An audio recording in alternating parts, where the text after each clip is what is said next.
Welcome to PTI. We will get to tonight's Game 3 between the Celtics and Mavs and tomorrow's U.S. Open in a moment. But we begin today with the sad news of the passing of Jerry West at age 86. West spent his entire career in basketball as a player, a coach, and a general manager. It's a career that spans 65 years and is unprecedented in the game. Wilbon, what are your reflections on the man and his career? Tony, I don't even know where to start. I learned of this story, of Jerry's passing this morning on a flight down here to Dallas to cover the finals. It has just been a sort of depressing day for me. I feel very fortunate in that I got to be around Jerry West for years. And I know that you did too. Some of those years overlap, but you got there before me. And as you know, there was nothing quite like the privilege of being able to be around Jerry West, to listen to him. You know, he's a brilliant, profane, compassionate, insightful, generous man who told his story in his autobiography, which I would recommend that anybody read. It was not an easy road for him as a young man, and then he became this enormous star in the NBA. And Tony, you know, I'm thinking about lately the passing of Jim Brown and Jerry West, and I got to know them both. And I was in awe of them as a grown man. And the first time I met Jerry West, I was in my mid-20s maybe, met him for real, where it's just a one-on-one situation at a game somewhere. And I called him Mr. West. And he just looked at me and said, "Son, don't ever do that again. Don't ever call me that again." And after that, it was just so cool. Let me tell you one quick story.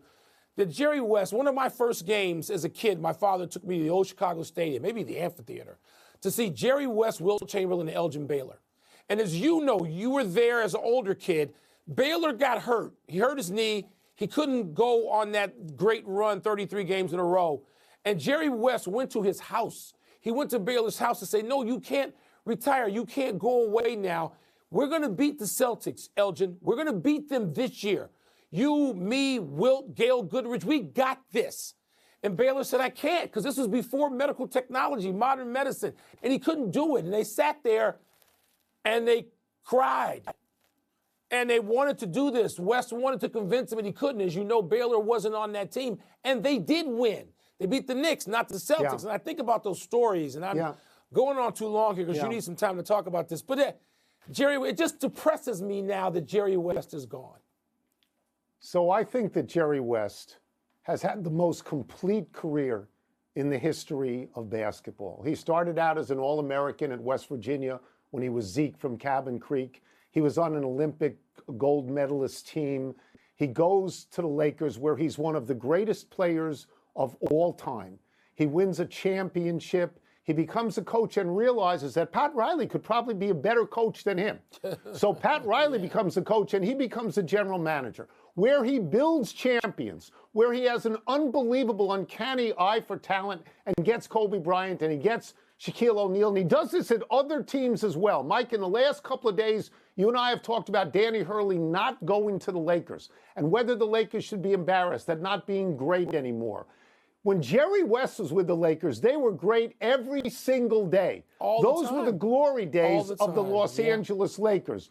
Those. And I mean, I'm not gonna pretend that I knew him well. But he's the logo. What more do you want? His silhouette is the NBA. Jerry West. I was around Jerry West here and there. If you wrote about basketball, you were around Jerry West here or there. And the greatest thing about Jerry West, as you know, is he liked to talk. You could go to the grill room or the card room at Bel Air Country Club any day, and you could find Jerry West, and you could talk to him. And, Mike, it was a master class in basketball. I think he has had the longest and greatest career in any sport, Mike. Agreed. I believe that. I do. Tony, he was such a great player, and people now don't know that. They don't know how great he was as a player. He averaged like 44 points with no three-point line in a playoff series. He was so great as a player, then so great as an executive, and just the greatest ambassador. You know, I mean, the Memphis' greatest run was with Jerry West. The Clippers' best run was with Jerry West as a consultant. You don't call Jerry West, it was magic. Mr. Clutch. You don't call somebody Mr. Clutch if he doesn't make key baskets. And he's got one of the most, 3 or 4 most famous shots ever And by the against way, the Knicks. You know, saying this, Tony, I've gotten to know Jerry's son, Johnny West, and his daughter-in-law, Michelle Wee.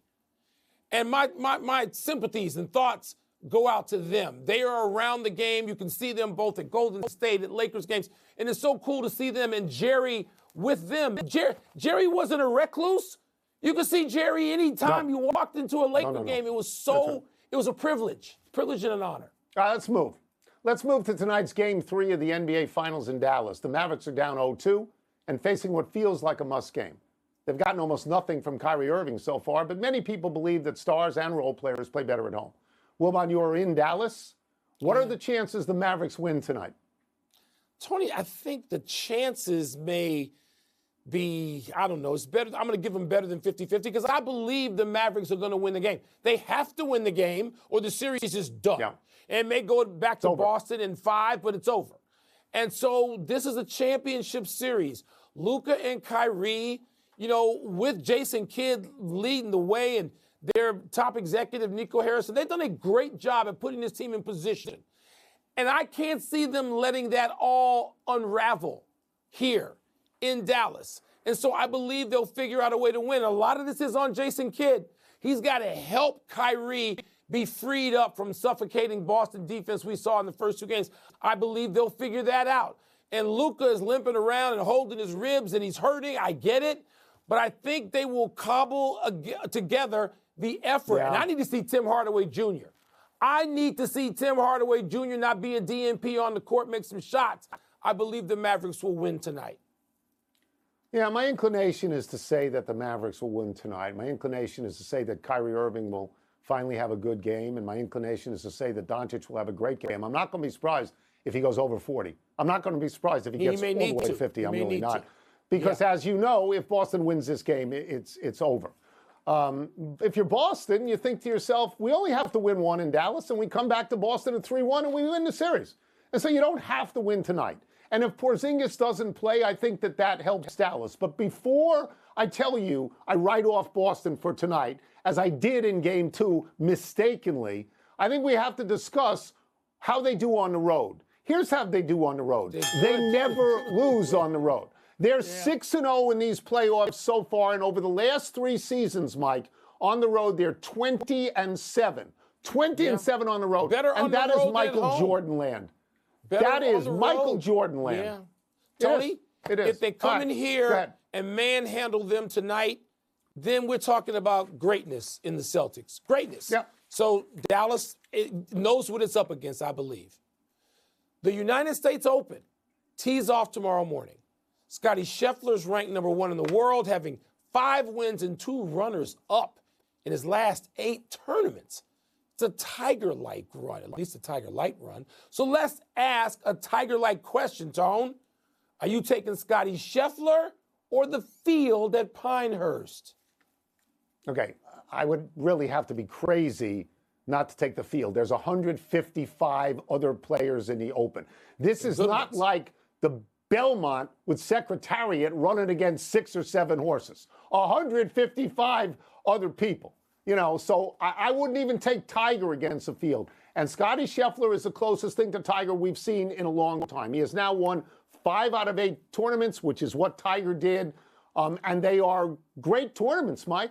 It's the Masters, it's the Players, it's the Arnold Palmer, it's Jack Nicklaus, and it's Hilton Head. His competition is thinned out a little bit because John Rahm, you know, is not going to be playing in this thing. He's going to be, Wyndham Clark has already complained about the speed of the greens. People need to understand these are not greens at their local place. These are mounded greens. They're, you know, the ball falls off. It doesn't stay on the top. And one of the advantages Scheffler has is his second shot, the ball flight is so high, maybe it lands soft, maybe it sticks and it doesn't roll off. He's going out the first 2 days with Schauffele and Rory. He could maybe demoralize them, or Mike, you know what? They could maybe demoralize him. But I'm not going to be surprised if he wins. Not surprised. I won't be surprised, Tony, but I'm going to mention a couple of people here because we're talking about, I'm looking for the guys who can drive it not as far, but straight. And I realize it's 7,500 yards and only a par 70. I realize how long the golf course is, but you still got to drive it straight and then be a great iron player and have the component of being a scrambler. Can you putt it, chip it well from right off those greens that you talk about, balls rolling off? And so I'm looking at Morikawa again, and Colin played great last week, even though he lost to Scheffler. I'm looking at Schauffele. I'm looking at Max Homa. How about Denny McCarthy, who's local for us, who people may not think about, Tony? But again, when it comes to scrambling, which seems to me is going to be really important, the big hitters who may spray it and think they can play the golf course that way, from all indications, and we talked to Andy North yesterday, that ain't going to work. So it's like, okay, who can thread this needle in addition to the world's number one and perhaps challenge him and win? So I just mentioned a couple of names. You know I'm taking Morikawa, as I always do. Yeah, you always pick Morikawa. You pick Morikawa for every golf tournament that we ever talk about. He's right in it. He's right there. He's in it more than not. He would tell you to stop already. He'd say, Mike, rest. He probably would. Let's take a break. Coming up, is the Celtics defense this good or is the Mavs offense this bad? We will ask Kendrick Perkins. Tony's going to ask him about the adjustments he expects out of Jason Kidd. I'm going to go over quickly to Cowboys minicamp. Ask Dak about getting his money. It's irresistible. I got to do it. No, do Stephen that. A. Say hi to Jerry for me. I'll say hello to Jerry. Say hi to Jerry. You know. The movie.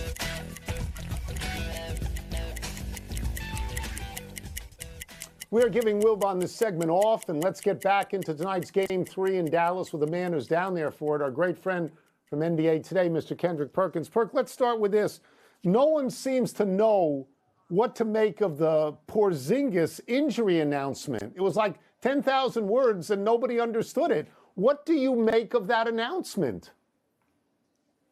Well, look, first of all, when I read those 10,000 words, I got dizzy, okay? And here's the thing. When it comes down to Kristaps Porzingis, he's the most important player in this series, and he's going to be the reason and the deciding factor whether or not the Celtics win this championship and hang banner number 18. We know what he brings offensively, for us being 7'3", being able to stretch the floor, give Jason Tatum and Jaylen Brown room to operate, right, because he spaces so well. His mismatches, right? When he create the mismatch and going to the post, he's one of the best post-up guys in the league. He was the best post-up guy in the regular season. Then you take it to the defensive side of things. This is where his effect come in the most.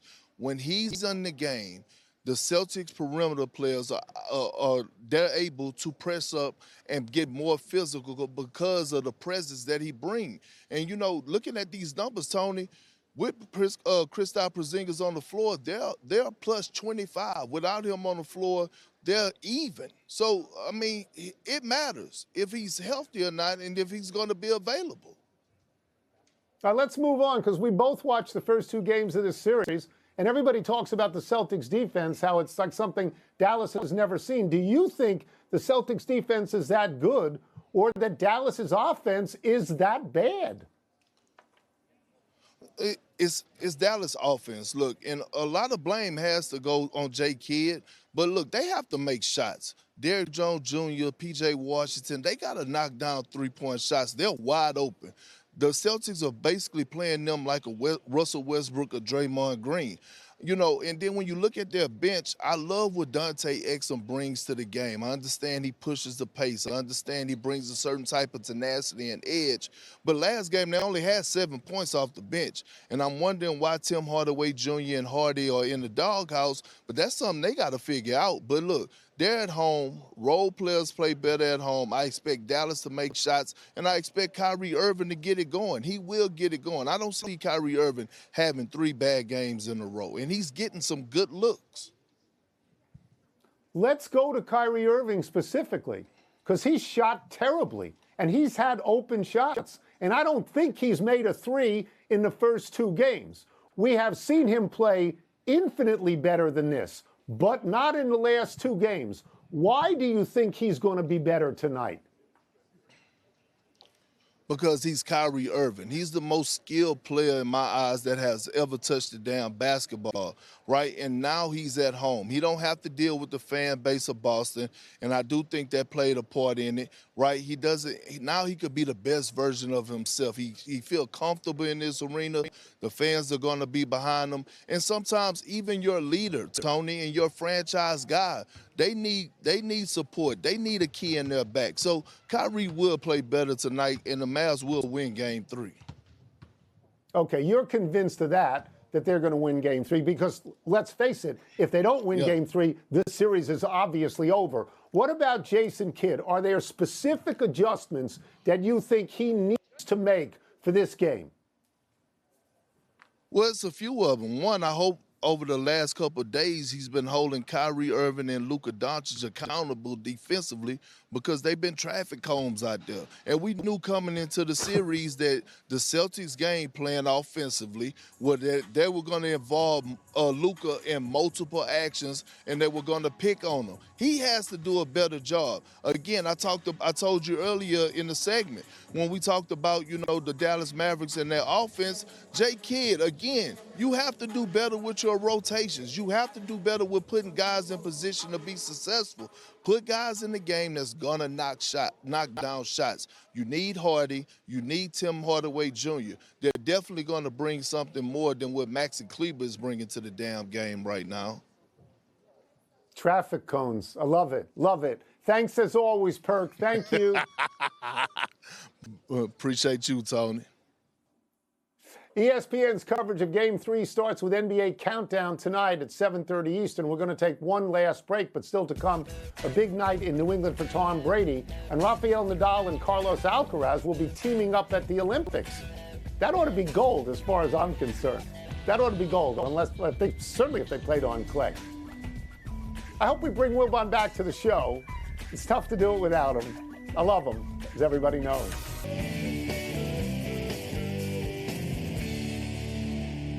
Happy time, people. Happy 34th birthday, Drew Holiday. Holiday and Kristaps Porzingis are the most significant additions to the Boston Celtics this season.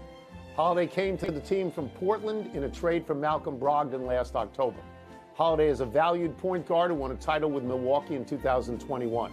He was drafted 17th overall by Philadelphia out of UCLA in 2009. Holiday spent 4 years in Philadelphia, went to New Orleans for 7 seasons before going to Milwaukee for 3 seasons.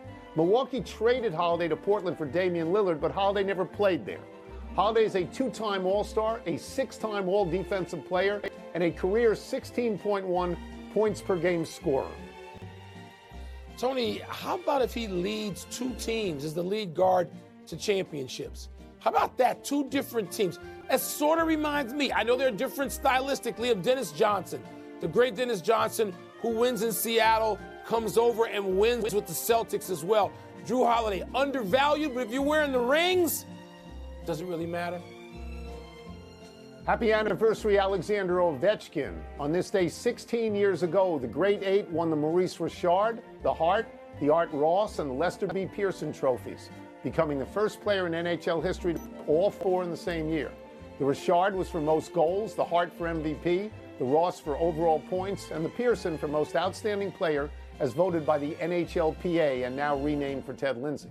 Ovechkin has played his entire career for the Washington Capitals and is now just 41 goals away from catching Wayne Gretzky. Ovechkin signed the NHL's first $100 million contract in 2008, getting $124 million for 13 years, which now seems the greatest team-friendly contract ever. Yeah, that'd be like the 8th guy in the NBA. Tony, you think Ovechkin will get it? You think he'll get the 41? Or will this be like Barry Sanders falling just short and saying, okay, I could, but I'm walking away? What do you think's going to happen? I think he'll get it. I do. Happy trails, JT Realmuto.